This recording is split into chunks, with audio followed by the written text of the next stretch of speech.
votre fidélité, on revient à l'actualité internationale avec notre chroniqueur, l'avocat vice-président de l'organisation juive européenne, Udi Bloch. Bonjour Udi. Bonjour Ilana. Merci d'être avec nous en studio, en direct. Alors c'est vrai, depuis la rentrée, pas une semaine ne passe sans des déclarations de la diplomatie française pour exiger un cessez-le-feu à la fois à Gaza et au Liban maintenant. Et oui Ilana, et on se demande si finalement ce n'est pas LFI qui a gagné les dernières élections, tant les déclarations des uns et des autres sont hors sol. Le président Macron a appelé le 5 octobre dernier, il faut retenir cette date, à un cessez-le-feu et à ne plus vendre d'armes à Israël. Et le ministre des Affaires étrangères a déclaré à plusieurs reprises sur la situation au Liban que, je cite, « la guerre n'est pas inéluctable ». Alors, je ne sais pas sur quelle planète vivent le président de la République et M. Barrot, mais sur Terre, le 6 octobre 2023, la veille des attaques terroristes du Hamas, il y avait déjà un cessez-le-feu qui a été rompu le lendemain donc par le Hamas, et on sait de quelle abjecte manière. Et il y a encore plus d'une centaine d'otages à Gaza, dont 2 franco-israéliens, dont le président de la République a reçu les familles le 7 octobre dernier, 2 jours donc après ses déclarations sur la cessation de vente d'armes à Israël, avec un sens du timing qui est une véritable honte. Quant à la guerre régionale qui ne serait pas inéluctable, je pense qu'il faut rebrancher le ministre des Affaires étrangères qui a laissé passer quelques informations, parce qu'il y a déjà une guerre régionale.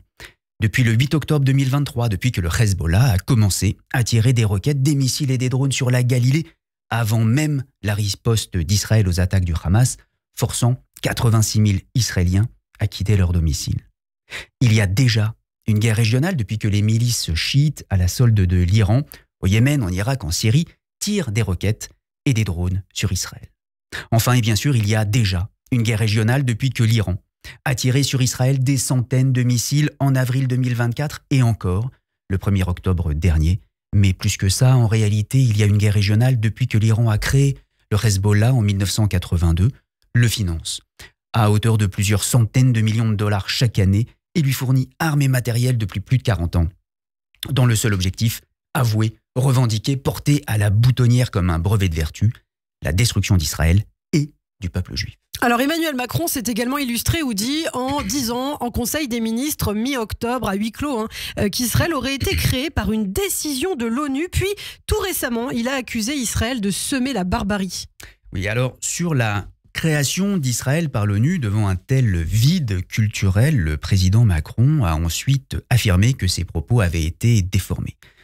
Ceci étant, je vous rappelle que le même avait déclaré en 2017 que la Guyane était une île, nous faisant ainsi bénéficier de ses talents de géographe, donc on n'est pas à l'abri d'une petite pépite historique de sa part.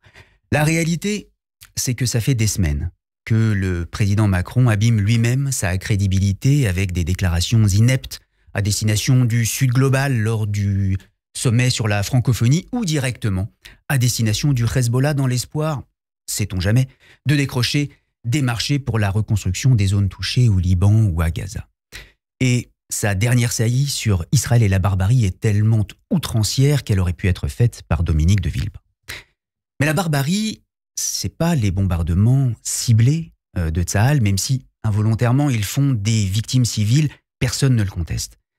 La barbarie, ce sont les talibans qui invisibilisent les femmes en les voilant de la tête aux pieds, leur interdisent d'étudier, de travailler et désormais de parler dans la rue.